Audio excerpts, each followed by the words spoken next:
जय Jhulelal. Corona virus हिकु अहिड़ी बीमारी आहे जंहिं असां सभिनी जे दिमाग़ में बार बार इहो सवाल सोचण लाइ मजबूर कयो आहे कि आख़िरकार कॾहिं असीं हिन बीमारीअ खां पाण खे बचाए सघंदासीं, कॾहिं असांखे हिन बीमारीअ मां छुटकारो मिलंदो। पर अॼु जी महिमान असां सां गॾु आहे जंहिंजो नालो आहे करुणा चंदरानी। मां चाहींदसि कि करुणा पंहिंजी सुञाणप अगरि पाण ॾे त ॾाढो सुठो थींदो। जय झूलेलाल। मैम मुंहिंजो नालो त मुंहिंजे ख़्याल सां सभिनि खे ख़बर ई पइजी वई आहे। करुणा सभिनि जा अंदरि करुणा आहे। पर मां पंहिंजो इंट्रोडक्शन ॾियण थी चाहियां कि मुंहिंजो नालो करुणा चंदरानी आहे ऐं मुंहिंजी आइडेंटिटी सॼी चेंज थी वई शादी खां पोइ।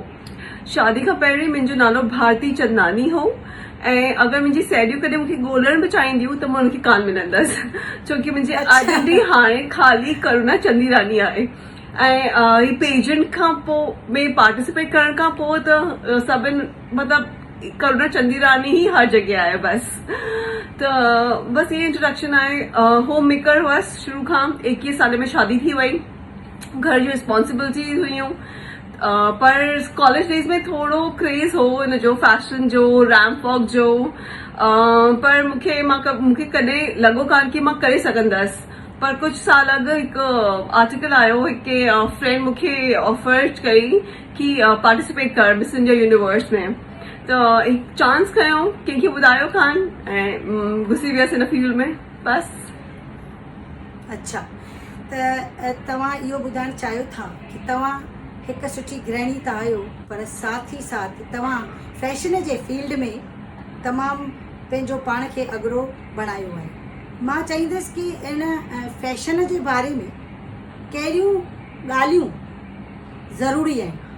फैशन में त इहो ई आहे कि सभिनि खां पहिरीं त फिटनेस, कंफर्ट, उहो ई पायो जंहिंमें कंफर्टेबल हुजो। ईअं न फैशन आहे त उहो ई पाए वरितो, सूट न करे, कंफर्टेबल न हुजो त उहो कान करिणो आहे। पंहिंजो कॉन्फिडेंस, कंफर्ट लेवल सभु ॾिसणो आहे ऐं पाण खे हर शइ में थोरो अपडेट करणु घुरिजे।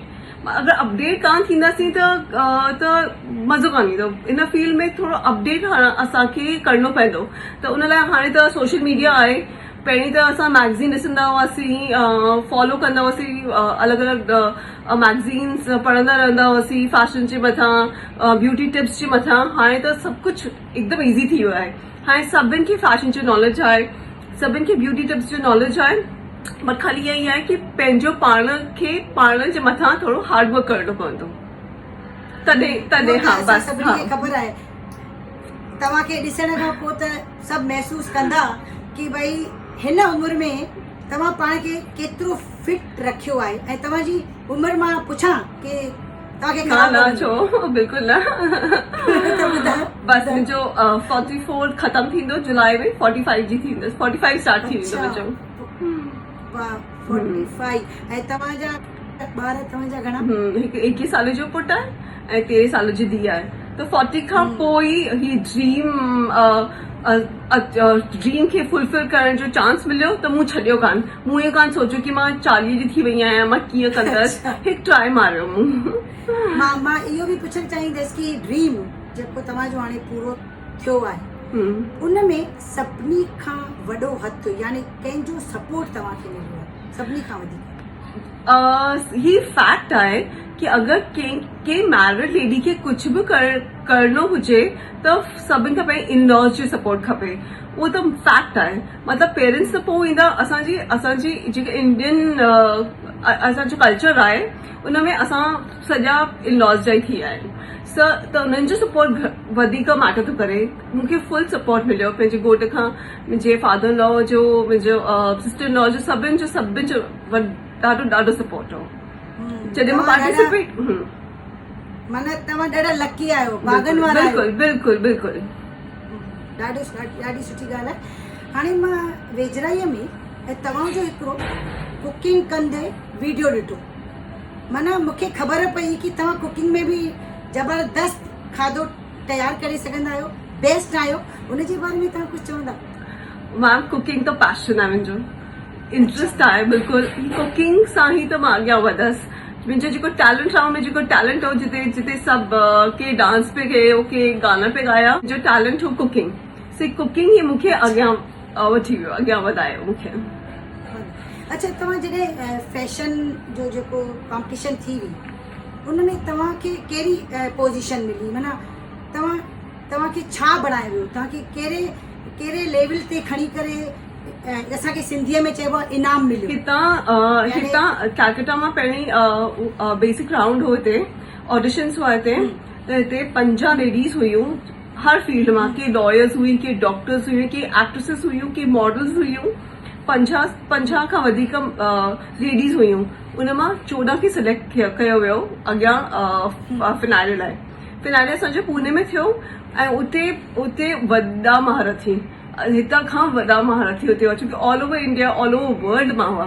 दुबई हांगकांग मस्कट घणेई जॻहियुनि ते हुते हुआ उन मां पोइ सभिनि खे कैटेगरी वाइज़ सिलेक्ट कयो त मूंखे नॉर्थ बंगाल जो टाइटल मिलियो मिसिस नॉर्थ बंगाल ऐं मिसिस क्रिएटिव ॿ टाइटल मिलिया ॾाढो सुठो तॾहिं चवंदा आहिनि न कि सिंधी हर फील्ड में नंबर 1 आहिनि इहा ॻाल्हि सही आहे बिल्कुलु ट्राई त असां सभु कंदा आहियूं नंबर 1 असांजो नंबर अच्छा हाणे करो न हिकिड़ी ॻाल्हि ज़रूरु पुछंदसि तव्हां खां मां हीअ जेकी बीमारी हली रही आहे उन जे लाइ अगरि तव्हां असांजे दर्शकनि खे कुझु चवणु चाहियो था त चई सघो था हिन बीमारी जो इलाज त सभु ॻोल्हिनि पिया पर precautions is always better than cure सभिनि खे ख़बर आहे त इहो ई आहे कि सभु पंहिंखे सेफ कनि इम्यूनिटी वधाइनि छोकी जंहिंजी इम्यूनिटी स्ट्रॉन्ग आहे खाली उहे ई वधीक टाइम बची सघनि था त इम्यूनिटी बिल्डअप करण लाइ सुठो हेल्दी खाधो खायो सभिनि खे खाइणो आहे ऐं काढ़ो सभिनि खां सुठो ऐं असां सिंधी त एक्सपर्ट आहियूं काढ़े में कुझु प्रॉब्लम थिए त बचपन त काढ़ो पीतो ई आहे सभिनि त हू सभु फॉलो कयूं ऐं फिटनेस योगा प्राणायाम मस्ट आहे मस्ट उहो ई असांजी लंग्स खे स्ट्रॉन्ग कंदो प्राणायाम त सभिनि खे करणु खपे एटलीस्ट हिन टाइम ते सही ॻाल्हि हाणे मां चाहियां थी कि तव्हां सां अञा वधीक ॻाल्हायां पर ॿिए दफ़े असीं ॿिए महिमान खे बि घुराईंदासीं जेको सिंधी हूंदो पर करुणा मूंखे एतिरी ख़ुशी थी थिए कि तव्हां केतिरी सुठी सिंधी ॻाल्हाए रहिया आहियो बचपन सां ॻाल्हाई आहे हा ऐं तव्हांखे ख़ुदि सुठो लॻे थो बिल्कुलु बिल्कुलु मदर टंग आहे Sindhi proud to be a Sindhi एकदम प्राउड आहे सिंधियुनि भाउर भेनरुनि खे कुझु चवणु चाहींदी सिंधी कंहिंखां घटि कान्हनि सभु प्रूवन फैक्ट आहे कि हर हंधि सभु पंहिंजे हिसे जे लाइ लड़ाई पिया कनि असांखे ही खपे असांखे ही खपे पर सिंधी कॾहिं कान कयो उहो पंहिंजी महिनत सां अॻियां वधा पार्टीशन खां पोइ असां सभु अची वियासीं पर वरी कंहिंजे साम्हूं हथु कान फैलायो बसि सभु सिंधी ईअं ई अॻियां वधंदा रहनि गॉड झूलेलाल जी ब्लेसिंग असांजे मथां रहे हमेशह सभु हार्ड वर्क कंदा रहनि सही ॻाल्हि आहे मुंहिंजो मन त नथो करे कि मां हाणे तव्हां सां ॻाल्हाइण बंदि कयां पर छा कबो समय जे अनुसार वक़्तु जेतिरो हूंदो आहे उनखे खणी करे सभिनी खे घर जा कम करणा आहिनि खाधो रधिणो आहे सो वेंदे वेंदे इहो ई चवंदासीं कि आसरो गुरूअ जो ऐं सभई मिली करे प्रार्थना कंदा रहंदासीं कि हे ईश्वर जल्दी सां जल्दी असांखे हिन बीमारीअ खां छुटकारो ॾे जय झूलेलाल जय झूलेलाल